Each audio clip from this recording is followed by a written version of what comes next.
Are you looking to accelerate your career, get a raise, get a promotion, really show that you are on the up and up in an organization? Well, here's one thing I want you to think about. Most people, as they're getting started in their careers, they focus on getting shit done. And sure, getting shit done is important. But if you want to become the person who is highly valuable in your organization, that is worth more money, more bonuses, higher roles, it's not just about being productive, which is really what getting shit done is about. It's about being effective. And there's a big difference between the two. Now, both are important. You can't be effective if you aren't productive, but don't stop at a focus on being productive. Really, you need to look all the way through to what would it take to be effective. So let's talk about the difference. I talk about it as the difference between outputs and outcomes. So outputs are the things that you control, the things that your hard work and your smarts and your ingenuity and your resourcefulness and your hustle can help you achieve. They're things that you control. And if you're a person who creates a lot of outputs, you're going to get lots of check marks from the boss. Oh, look at that, look at that, look at that. But in some ways, all you're doing by being great at creating outputs is making the team dependent on having you in that role, which makes it really hard if you want to be promoted out of that role. So, what you also need to think about is not just being productive, but being effective. And that's about outcomes, not outputs.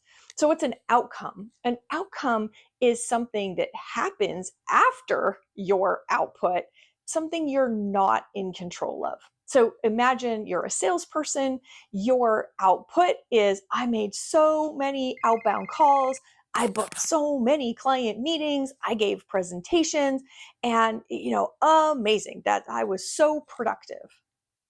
Outcomes is did any of those lead to a signed contract?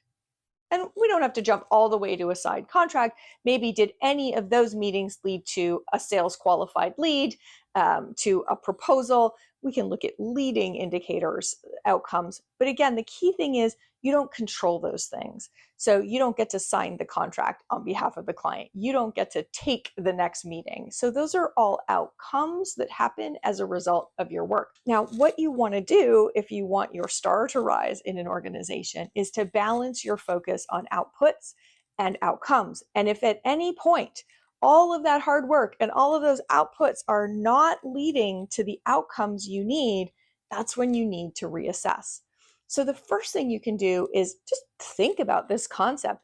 What do I focus on all week? Am I focused on outputs?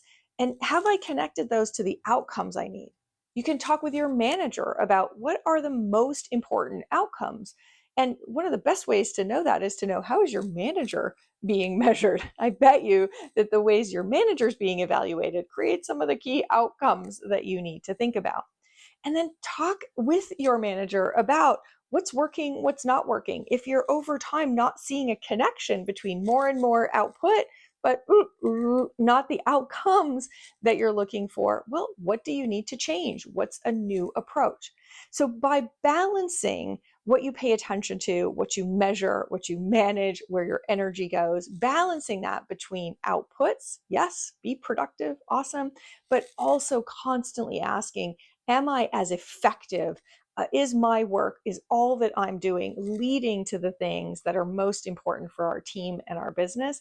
That's what's going to really set you apart as somebody who's more strategic, more business oriented, and that's where career growth is going to come from.